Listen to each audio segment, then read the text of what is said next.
Hello दोस्तों, हमारे channel में आप सभी का स्वागत है। तो बहुत ही प्यारा गीत, आज विवाह गीत है। एक भाई और एक बहन का। भाई निर्धन गरीब है और बहन अमीर घमंडी है। तो उसके बारे में बहुत प्यारा गीत। आप लोग इसे लास्ट तक सुने, तब आपको गीत का समझ में आएगा। और बहुत ही सुंदर गीत है। तो चौक मांगती हैं कैसे, 7 साड़ी 7 पियरी और मतलब ढेर सारा जो चौक में लगता है सामान, कि हमारे भाई लाते कैसे हैं। तो फिर लास्ट में देखिए क्या होता है, कितना ले जाते हैं और क्या अंदाजती हैं वो, उनका अंदाज सुन लीजिए। तो भाई अगर छूछे हाथ ही चला जाए तो बहुत ही गर्व होता है। तो सुनिए आप गीत के माध्यम से। भैया निराधनिया तब बहिनी धनई तीनी बहिनी धनई तीनी हो। भैया 7 पियरी लई आया 10 पुराया तो सौख पुराया हो। भैया 7 पियरी लई आया सौख मोर पुराया सौख मोर पुराया। भैया निर्धन गरीबवा तो बहिनी धनई तीनी बहिनी धनई तीनी।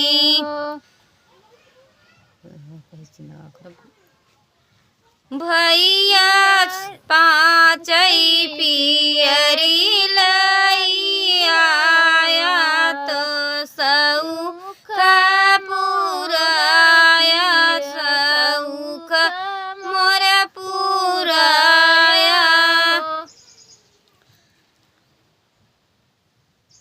निर्धन भैया गरीबवा तो बहिनी धनई तीनी बहिनी धनई तीनी हो। भैया 3 पियरी लई के आए सौख मोर पुराया सौख पुराया।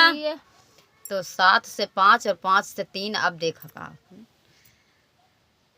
निर्धन भैया गरीबवा तो बहिनी धनई तीनी बहिनी धनई तीनी हो।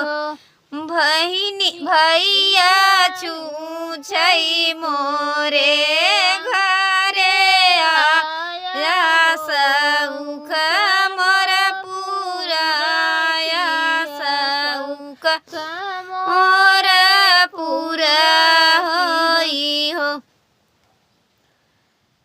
आंगना बटोराई चेरिया सुनाऊं मोरी लहुड़ी चेरिया जाई के देखूं डगरिया बीरना केतना दूरी बीरना केतना दूरी है।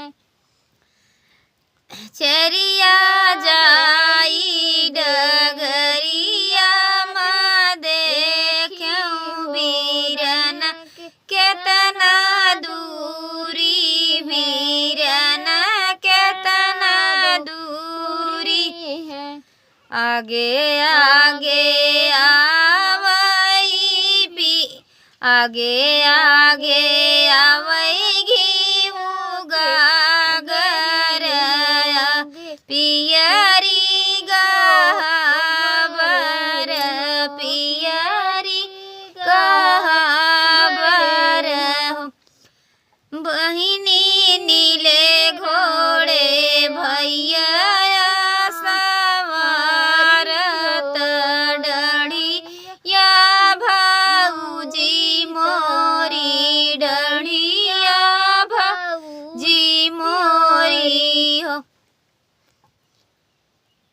कहाँ सासू कहाँ उतर घीव गगर पियरी गबर पियरी गबर सासू कहाँ उतर अपन भैया त कहाँ भौजिया तो कहाँ भौजिया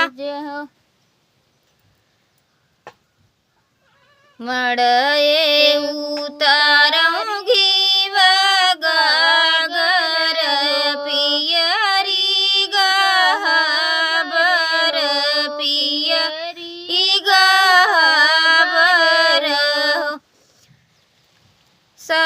बहुहरित सभवा उतारऊ अपन भैया को बर भौजैया को बरे भौजैया न हो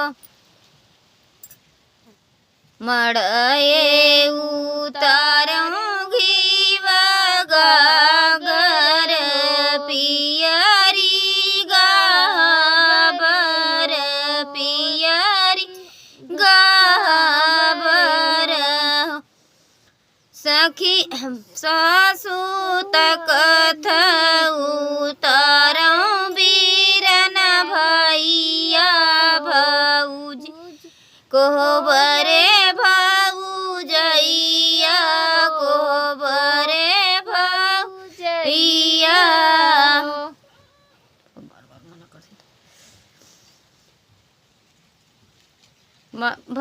मड़ए में को तकथ सभवा में बैठाई भैया मोहर लागे छोड़ई मोहर लागे छोड़ई भयन ने मछावर भयन छावर हो बहिनी कहाँ गई तोहरी न सासू तयव रोना नदिया तोयव रोना नदिया बहिनी कहाँ गई आरी बगलिया और